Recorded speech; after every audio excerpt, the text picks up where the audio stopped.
Good morning, everyone. Today is Monday, June 7th.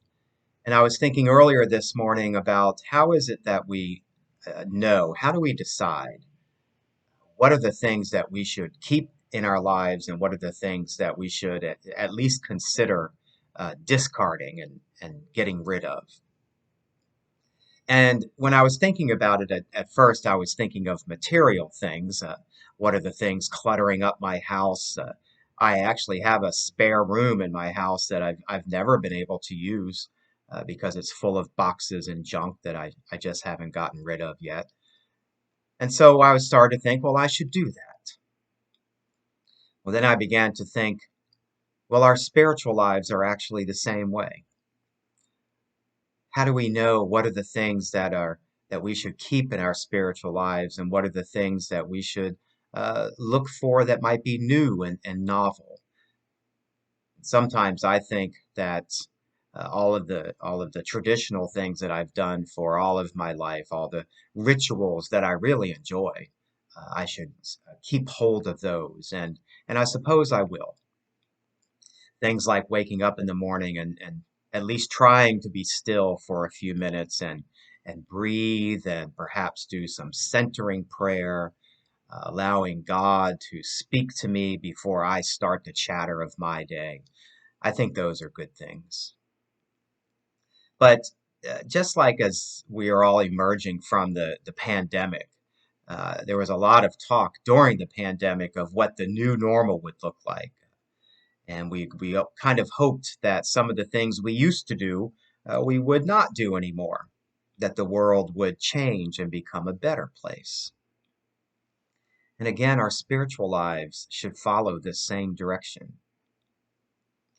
There are plenty of references in the Bible that describe God as never changing, steadfast, always there for us every day to help us. Those are wonderful images to hold on to. I think we should keep those. But there's just as many places and verses in the Bible where God does change. God changes a lot of times in response to what we are doing. God meets us over here one day, over here another day.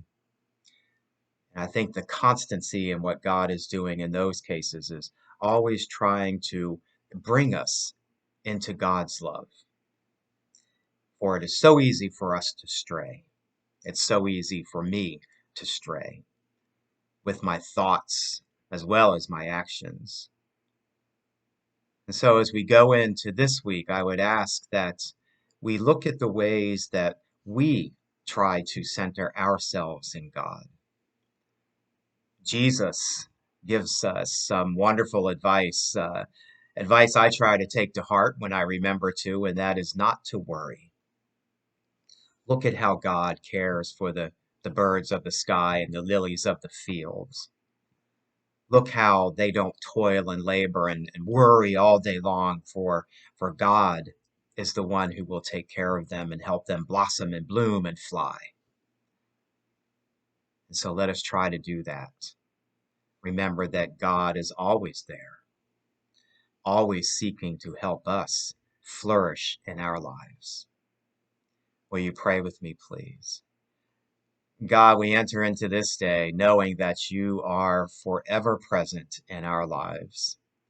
Help us to recognize you in all the different ways that you appear. Help us to return to you when we start to stray away.